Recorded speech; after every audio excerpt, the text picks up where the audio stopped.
超过这一块黑板，不要超过黑色这一块，因为红外线也是光，我们等一下投影机射出来也是光，光会干扰、干涉，所以可能就会不灵敏。所以以后你们要调大小，注意到外面，我现在外面都有一框黑色的，没有碰到的，绝对不要碰到它，不然灵敏度的问题。假如你放在里面，这3个里面它是灵敏度最高的。好，那等一下它还会再配备一个无线手写板，有没有？这20几年前就有这种东西了。以前可能有那个蒙恬笔嘛，小蒙恬，老师可以在上面直接画写字那个。这一块11000啊，它是电磁式的，它要就跟那个电磁炉一样，可是不要拿来煮菜。好，它跟电磁炉一样，它一定要靠一个笔感应，靠磁感应。所以以后大家使用这个要注意到，这支笔要是不见，这块11000一样报销掉了，这块11000啊，这支笔要2000块，所以以后使用一定要小心注意。这个我第4阶段再来教大家这个怎么用。好，所以以后假如你跟其他的老师要讨论，一定要认清楚我们是用 ACCU 红外线式的。好，那接着以后大家要来上课的话，希望大家要检查好配备，因为这一整套10几万、11万、12万，等一下有4个硬体所以而且我们现在这不是固定式的，不像那个原来投影机的布幕这都移动式的。像你们在那个图书馆1楼开会的时候，右上角也有一块这个。跟这个是一样的它移动是你要上课自己要去架设，所以假如以后你们借用，还是要跟教务处那边登记借用，借回来一定要检查好，有4个硬体等大家上课完要归还，也是麻烦，一定要检查好，不要请学生代收，万一学生收在过程中这个摔破了，1万就不见了，东西掉了怎么样？以后这10几万就等于都毁掉了。所以以后一定要检查有4个硬体。首先第一个，个人电脑都在前面这一台架子里面，也就是这个白板，假如不加电子，它就跟以前教室这个是一样的。可是前面加电子就是要插电的，现在是电器用品所以它也是要靠电脑传输过来。所以以后老师在上课不要用拿白板笔在上面写。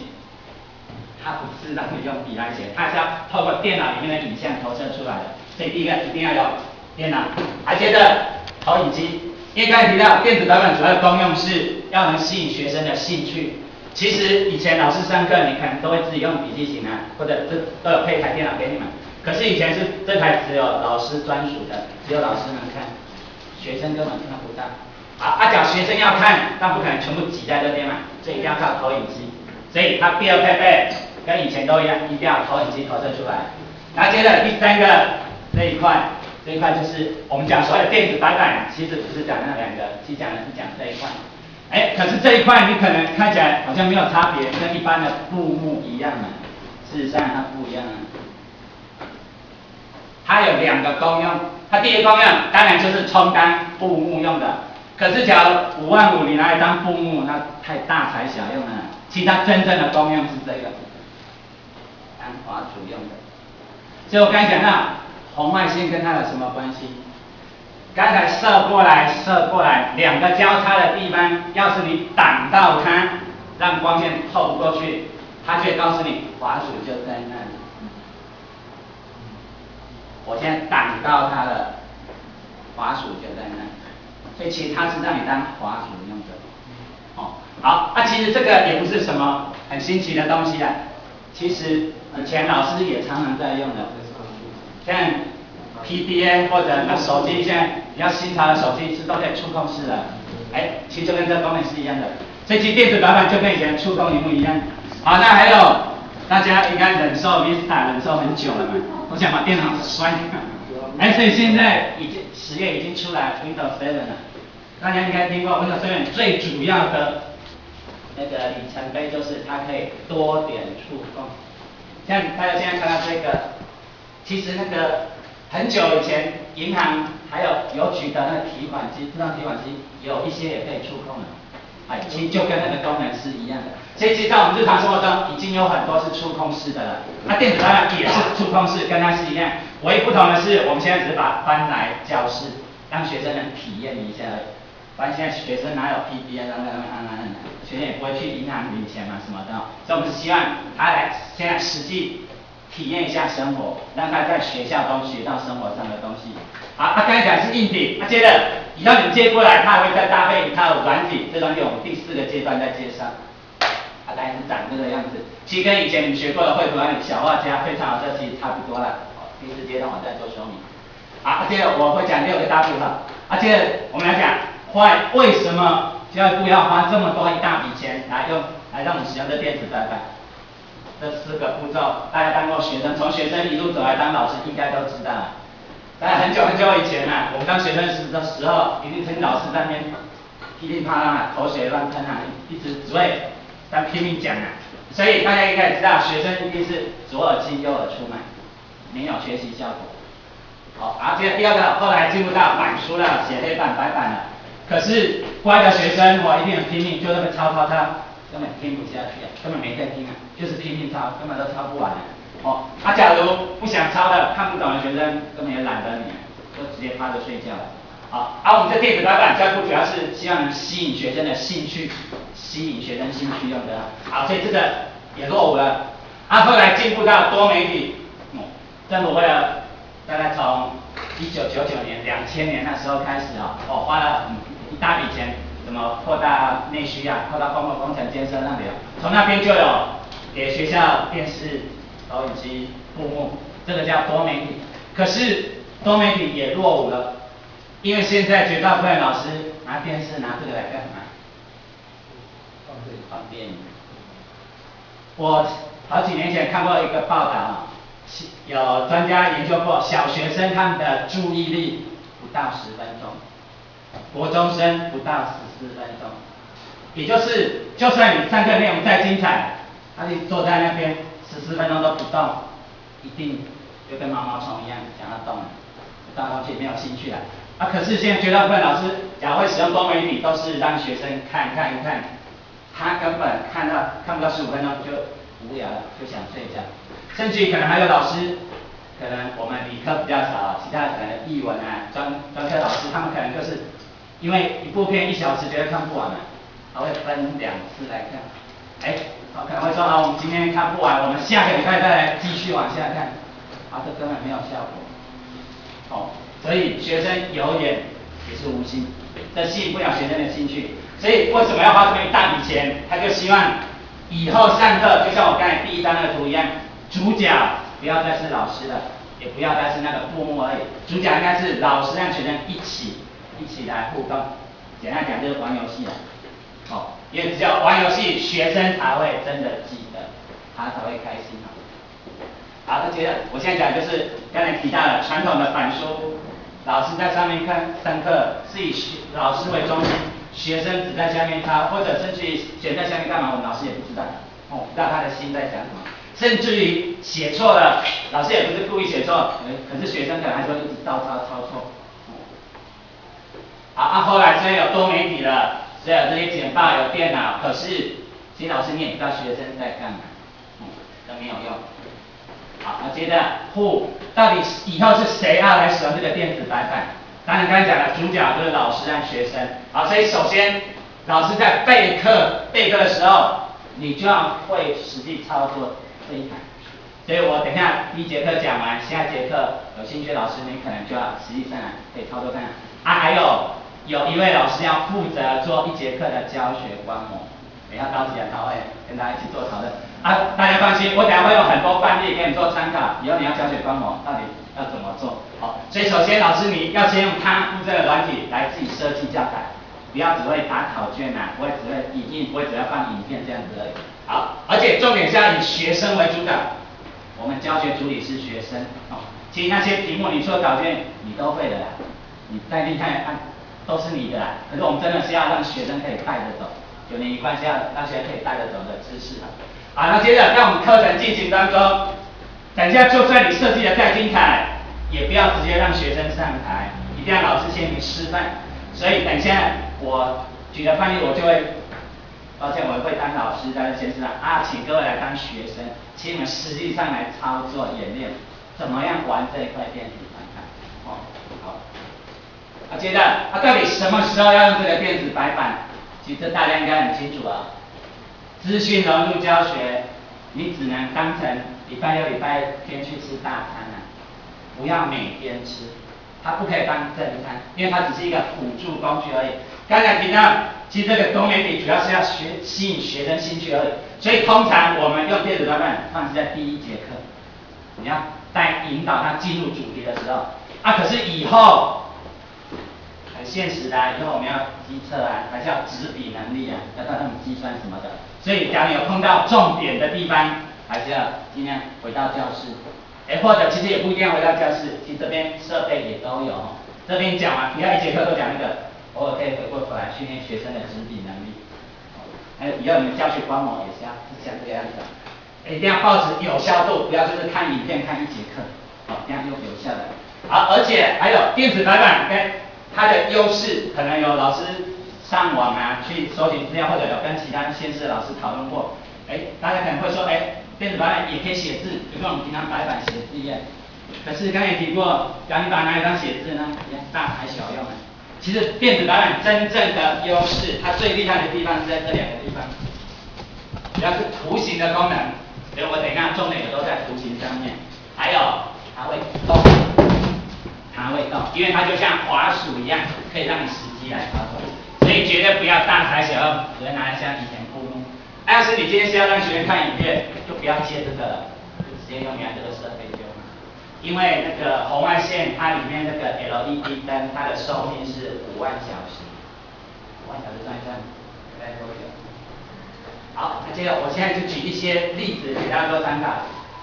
像你现在看到的，这是康轩给大家的那个光碟其实大家也都有。可是这个不适合用电子白板来上课。康轩给我们的不一定都适合，因为主体还是老师。现在老师上课，我们来教什么叫牛的第个定律。虽然你可以动可是老师在动，学生还是要在下面看，看久了一样就会睡着，所以这个不适合。都是我在动而已，这学生没有用到。好，接着这个也不适合，就是我刚才讲的影片式，虽然这个蛮好玩的，为什么你买了把它变优落了？为什么要变深呢？可是学生刚开始看，他可能会觉得很新鲜、很好奇。可是要是你一直给他灌输每次就来看这影片，他就一定会麻痹会麻木掉。所以这个也不适合。好，到底什么才适合呢？你刚才要给他看那两个，还不如让他看这个。实际的电影。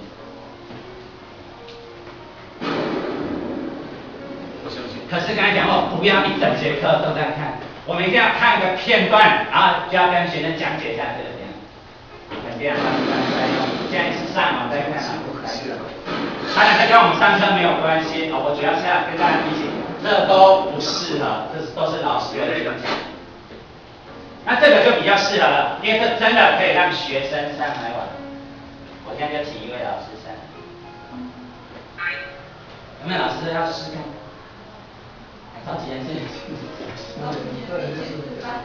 好，你现在就当学生我先把你当学生，你上来好，点一下，点我开始测验。好，这个台式以前不是有那个你要带对，好，你开始。这是电脑的问题。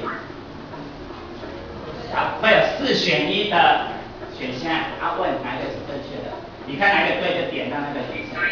好，是。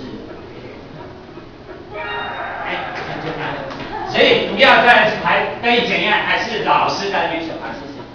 不要再是老师我们应该是请学生实际上来做操作、做演练。所以以后的测验你也不一定要纸笔测验，像这个。那你今天看到的我这些教材，我都放在这台电脑桌面上。所以以后老师有兴趣或者要教学帮忙那位老师你可以到我那里面直接扣现成的，比较快。好，接着等一下还有很多例子。接着我们来看会了以后我们要在哪边使用这电子白板？因为目前教育部只分配学校3部这硬体而已，所以有可能没办法让大家借回教室。而且大家看一下前面哦，假设这整道硬体有10几条线，总10几条，所以等一下麻烦请你们上来的时候要注意一下，不要不小心踢掉，可能5万5又不见了，哦，要注意一下。啊，还有你搬到教室，你的空间这个距离，投影机的距离大概要这样，而且要这么快，不要有学生挡到，哦，不然效果会比较大，所以可能没有办法让你们借回教室。以后大家就尽量来这3间。那要借用还是一样，要到教处要登记，哦，因为这真的太昂贵了。好，那接着我们第6个重点，到底如何来使用这个电子灯？它跟我们教学有什么关系？我等一下分这3个阶段来讲。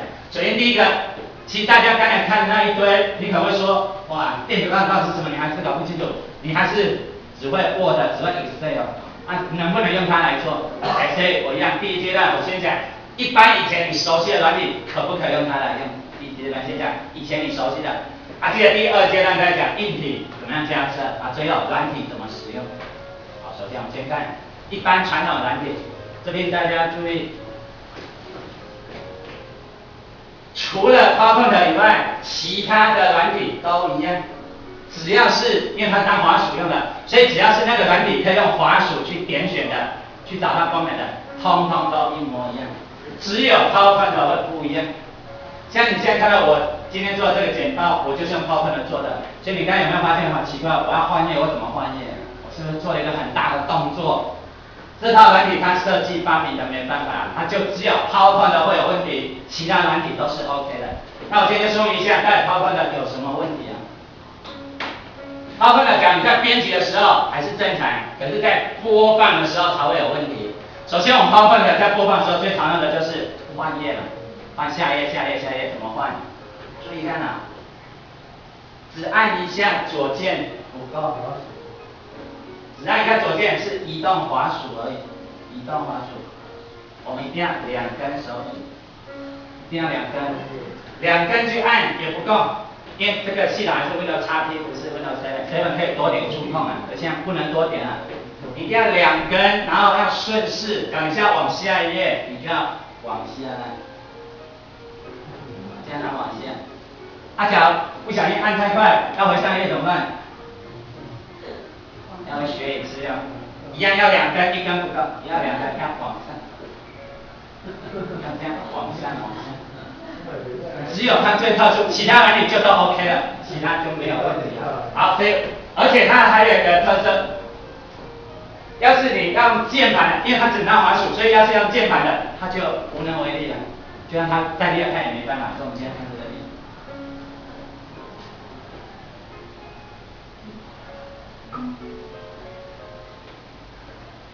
像这应该是大家最常用的 Word 嘛 ，Word 不是 PowerPoint 就没有问题。以前你要反白，你要改什么，字形大小、颜色什么，那个都一样。你点到哪里，不用再这样子的，不用这样的，这样子没有用啊。可是要是你要用到键盘要打字的部分，好像讲你这边要填答案，不能写，写不出来，一定只能用键盘来打。这是它的缺点，它就只能当滑鼠。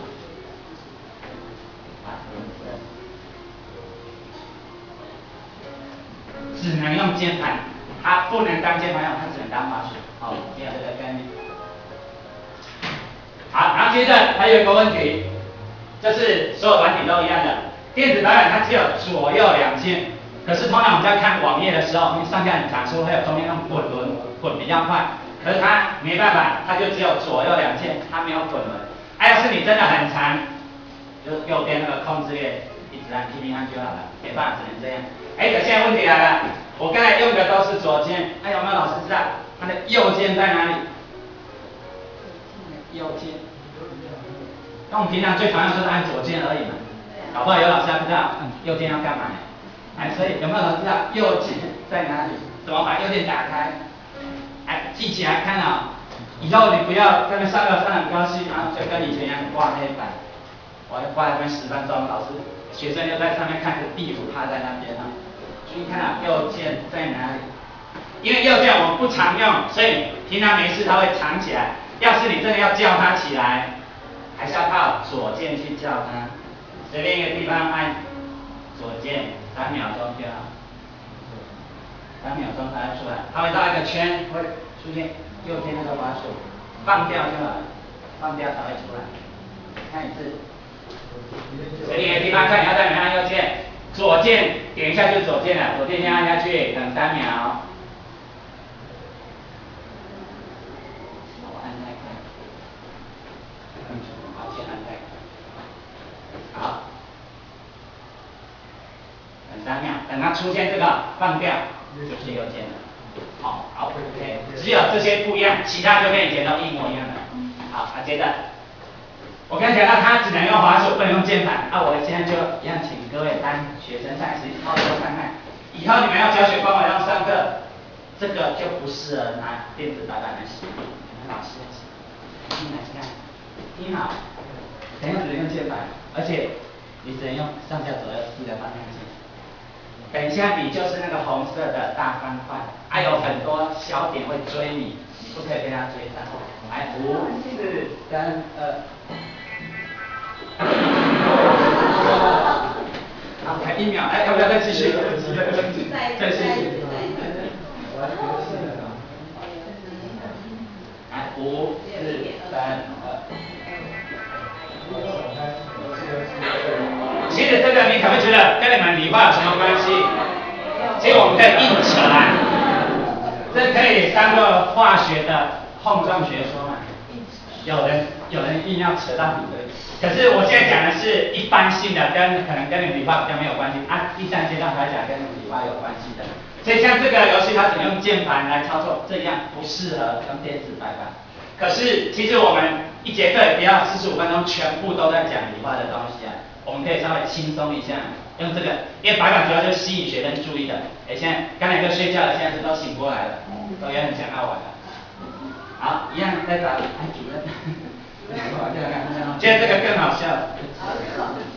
一样，你只能用左右方向，它就行。好，就那个，它就在上面。左右而已。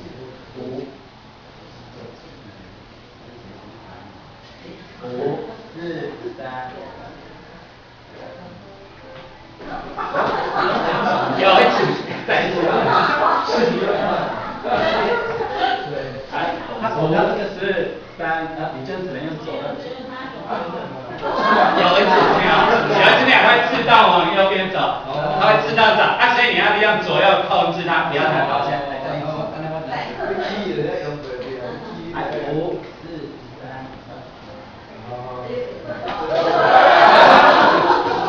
好，像这样，虽然这个不适合，可是真的可以让上课的气氛稍微嗨一点先吸引学生的兴趣。电子白板的功用就是这样。然后有兴趣想要玩的老师，等下下课后可以过来分享。答案都放在这里面。好，接着是大家应该童年的回忆嘛，也都一样。假如这虽然跟理化没有关系，可是先把学生的心先抓过来再说。有没有老师要这样试看？就打地鼠了。蔡主任。就是把你的手当滑鼠。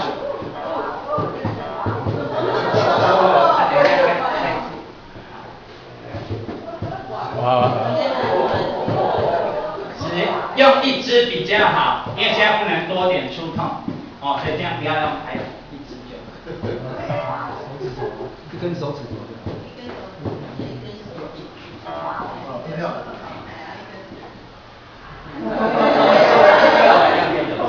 难度太高了。今天要谢谢这样这个就适合了，因为它真的可以让学生上来实际互动，而且就是用滑鼠的功能而已。好，这个大家应该也都玩过。大家来找茬虽然这个跟理化好像没有关系，可是你也可以就是先吸引学生兴趣你要硬扯也可以扯培养观察力。这个生活中无处不是物理嘛，你可以说这是风在吹把它吹成这样子的样子等一下我们怎么样把它恢复力学嘛，你可以用力学。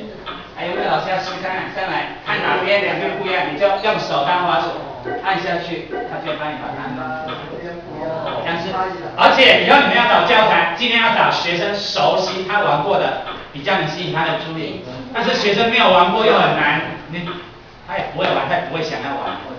哎，这个大家应该都玩过嘛。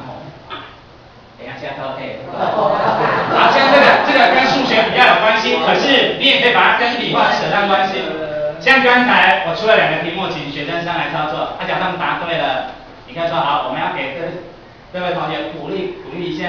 可是奖品没那么快，要来抽奖，你要有连线才能得到奖。请学生注意，哎，有没有老师？都是用手当的，来先按这个，让它开始抓黑色的，黑色的，啊，3个红色的，让它停，还要连线，它只要连线才有奖品。哇！加油！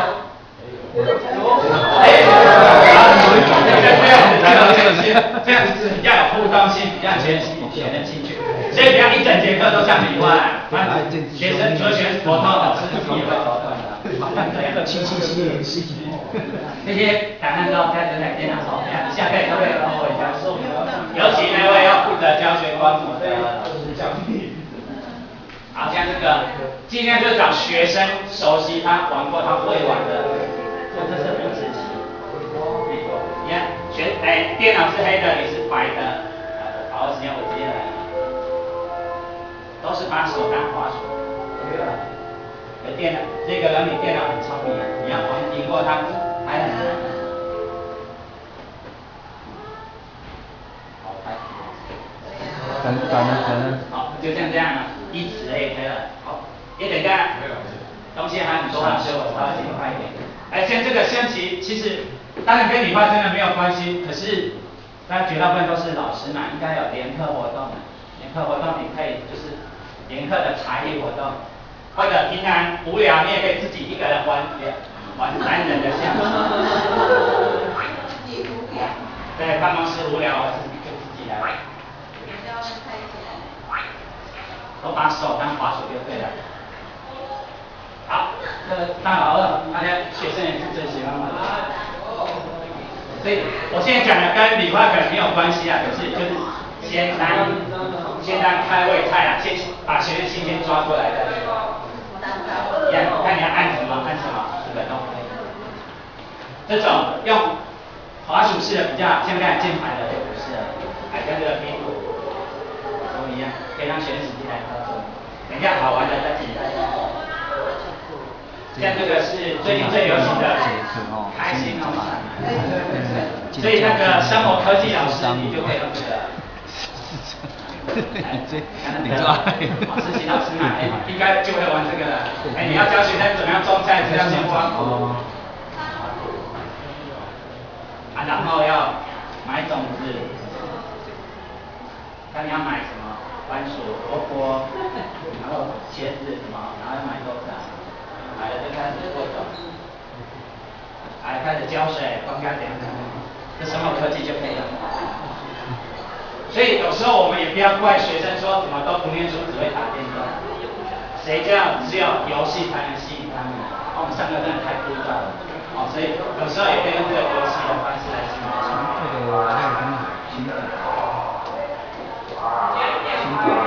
好，现在更难了，大家眼睛不要眨，注意看了。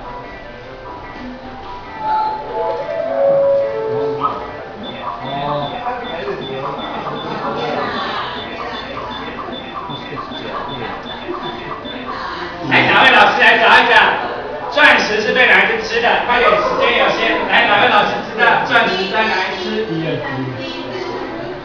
会的，赶快上来，时间快结束了。好了，再看一次。会的，赶快上来了。还哪一只？会的，赶快上来。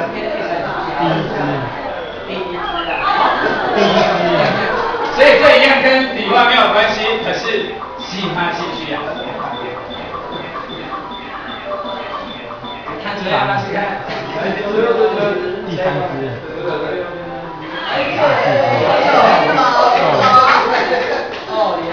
好，这个就是属于美术的部分也都一样，这个尽量找学生他熟悉他会的，这样才能吸引他的注意。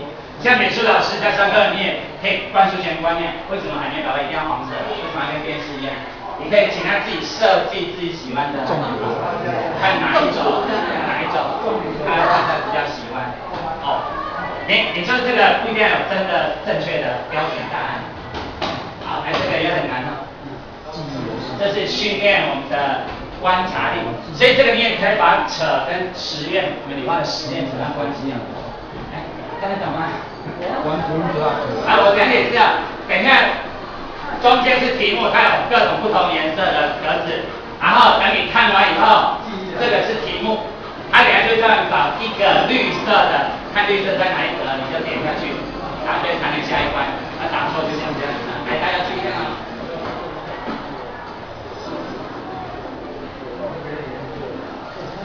记一下颜色在哪里，所以像建教老师、生物老师，我们讲到眼睛啊、色盲啊那种问题啊，你也可以教他来这样。我尽快啊。